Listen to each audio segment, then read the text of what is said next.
The truth about Russian mail-order brides and why most men get scammed.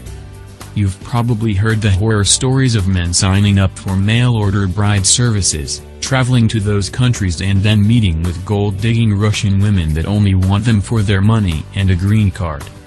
But what about the success stories? What about the men that have been speaking to women overseas through these services for months, without sending any money over PayPal or getting married to these women within weeks of meeting them? Well, they do exist, I can assure you.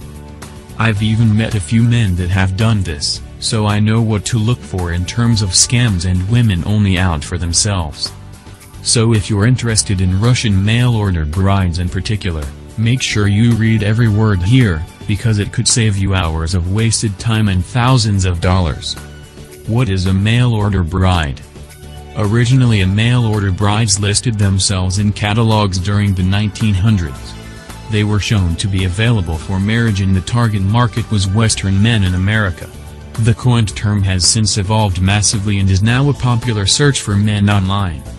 Services such as Anastasia Date run exclusive pairing events where Western men come from America, England, Canada, Australia, etc., just to meet with women they have been speaking to online based on descriptive profiles.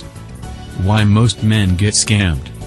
Even though there are many success stories of men meeting women in Russia, Ukraine, Romania, etc., the reality is that more men get scammed than these services would like to admit. Yes, they are clamping down on scamming by trying to uncover the true intentions of the women signing up, but it's not as easy as you might think. Which is why you need to be wary of why a 5 feet 8 inches woman who quite clearly looks like a model would be going for you. A short fat bald guy. Here are the most common reasons for men getting scammed these days. Delusion. Some men are just completely delusional when it comes to dating. You think that just because you live in the West and make more money than the majority of these women, you're God and they are waiting for you to save them. This is simply untrue. Most of these women just want a chance to have a better life. With or without you. Love/lust. It's very easy for some guys to fall in love or just feel extreme levels of lust towards these women. I mean, why wouldn't you? The average woman in Russia is far prettier, slimmer and better behaved than the average American woman. Stupidity. They don't weigh up the options. If you've just been matched with a girl who's beautiful in her pictures and then she refuses to talk to you on a video chat through Skype, but she wants you to send her money to keep the lights on in her house, where are you going to be sending her money? Of course not. Fantasy. It's fairly easy to get caught up in the fantasy of it all. You meet this stunning blonde online, travel to her hometown, have amazing sex with her and then bring her back to your hometown. Not only that, but she cooks and cleans for you. Man, what a dream. Money trap. Some men actually fall into the money trap. They've seen the girl on video chat, they have images of her which are accurate, and then the girl is just amazing at stringing them along, asking for small amounts that add up over time. Can you see a trend occurring here? You'd be shocked to hear that some of the men that fall for this crap are actually quite smart. It's crazy. How to not get scammed. So now you know what kinds of things happen to even the smartest men. Let's look at ways you can avoid being scammed and actually increase your chances of meeting a beautiful woman from Eastern Europe. Verify the images. Signing up for a trusted service means that there will be a vetting process before the woman's profile, and yours, is approved. Having said that, they can be touched up using apps or Photoshop.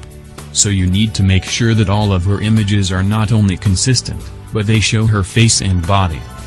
Speak to her on Skype. It's imperative that once you are paired with someone, you speak to them on either Skype or a video chat feature through the service you're using. Like I said, images are great, but they don't show you her in true form, which is live and on video. Don't send money. Ever. If she ever mentions money, drop her.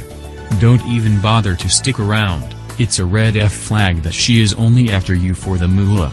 It's okay if she asks you what you do for a living though. Be realistic. Please be realistic with what you want. If you are a 40-something, balding, overweight and spotty man, chances are you're never going to get a 9 or a 10. But you could definitely bag a 7 or an 8 if you're charming and financially stable. Travel to her local city. Let's say you've been speaking to her online for a while.